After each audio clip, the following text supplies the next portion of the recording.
Assalamualaikum warahmatullahi wabarakatuh. Sebelumnya izin memperkenalkan diri, nama saya Sani Indriani. Di sini saya akan membuat video untuk menyelesaikan tugas UAS mata kuliah hari 1, di mana saya akan mencoba menjelaskan tentang rohan atau yang sering kita kenal sebagai gadai.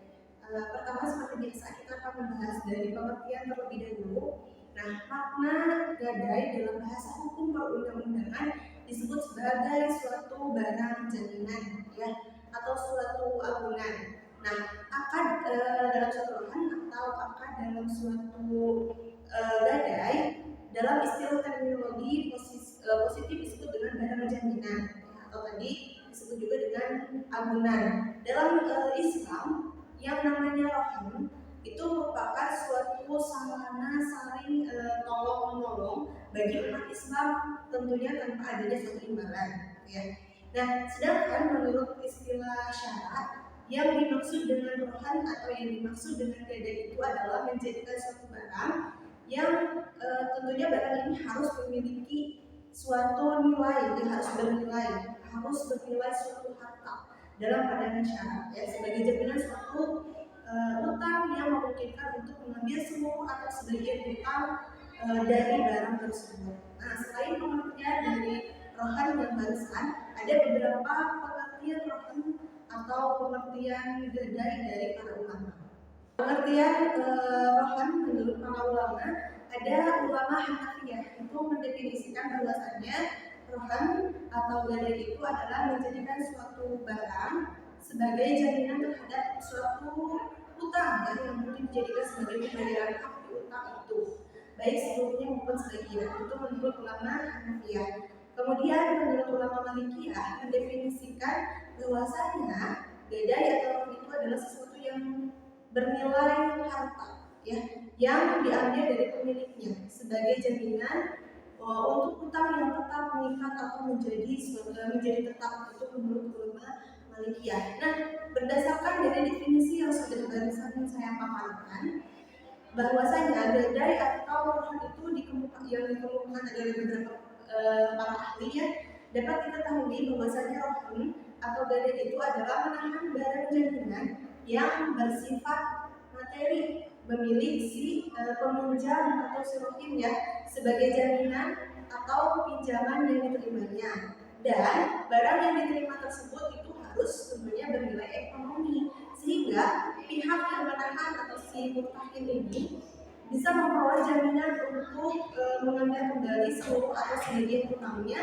dari gadai atau dari gadai yang dimaksud bila pihak yang menggadaikan tidak dapat membayar utang pada waktu yang telah ditentukan, yaitu dari pengertian gadai. Kemudian kita akan membahas tentang dasar hukum dari rohan atau dasar hukum dari gadai, ya.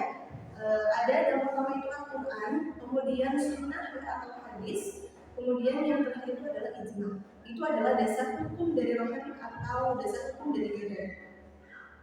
Kemudian yang selanjutnya kita akan membahas tentang rukun dan juga syarat akad rohan. Pertama kita bahas tentang rukun terlebih dahulu, ya. Gadai itu memiliki 4 rukunnya. Yang pertama ada rohin, kemudian ada mutahin, ada marhun, dan juga ada yang disebut dengan marhundi.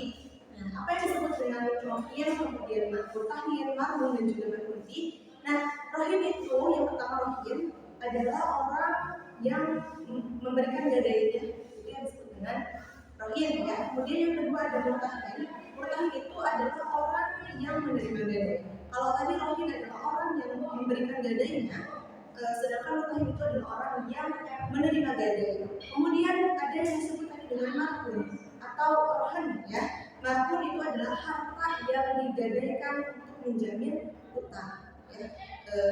Marhun itu adalah hartanya. Kemudian yang terakhir adalah marhundi. Marhundi itu adalah utangnya. Nah, itu adalah rukun dari rohan, ya. Selanjutnya adalah ada prosedur dari suatu marhun. Nah, dalam menggadaikan suatu barang di suatu penggadaian syariah itu tentu harus memenuhi yang namanya beberapa prosedur dan juga ketentuan, ya. Ada yang pertama itu adalah barang yang tidak boleh dijual, itu tidak boleh digadaikan, ya. Artinya barang yang digadaikan itu harus diakui oleh masyarakat yang memiliki nilai, maka itu bisa dijadikan sebagai jaminan. Kemudian yang kedua, tidak sah seseorang itu menggadaikan harta rampasan atau harta rusuk. Tidak boleh tentunya seseorang menggadaikan barang rampasan. Karena apa? Karena tadi sudah disebutkan bahwa gadai itu barangnya itu adalah harus barang milik kita sendiri atau misalnya barangnya itu adalah barang yang kita pinjam, itu tidak boleh juga atau tidak sah juga untuk dilakukan dalam suatu penggadaian Tidak sahnya apabila hutangnya belum pasti. Jadi yang hutangnya sudah pasti hukumnya itu sah walaupun hutangnya belum tetap seperti akan salah dalam suatu pemesanan Kemudian yang keempat, disyaratkan pula agar hutang piutang dalam gadai itu harus diketahui oleh kedua pihak jangan yang satu tahu misalnya yang satu enggak Jadi dalam penggadaian ini harus diketahui oleh kedua pihak. Kemudian yang selanjutnya, seandainya misalnya ada orang yang menggadaikan suatu barang ke tempat penggadaian namun barang tersebut itu belum diterima oleh si pihak penggadaian misalnya, maka orang tersebut tentu boleh teman-teman untuk membatalkan penggadaian tersebut kalau misalnya memang barangnya itu belum diterima oleh pihak penggadaian. Kemudian kalau misalnya kasusnya itu barang gadainya itu sudah diterima oleh pihak penggadaian, maka akad rohan atau gadai tersebut udah resmi tentunya teman-teman dan tidak dapat untuk dibatalkan atau ditarik kembali. Tadi kalau misalnya barang belum sampai di penggadaian itu boleh dibatalkan. Tapi kalau misalnya barang yang sudah dipegang oleh pihak penggadaian itu gadainya itu sudah resmi, jadi tidak bisa untuk dibatalkan.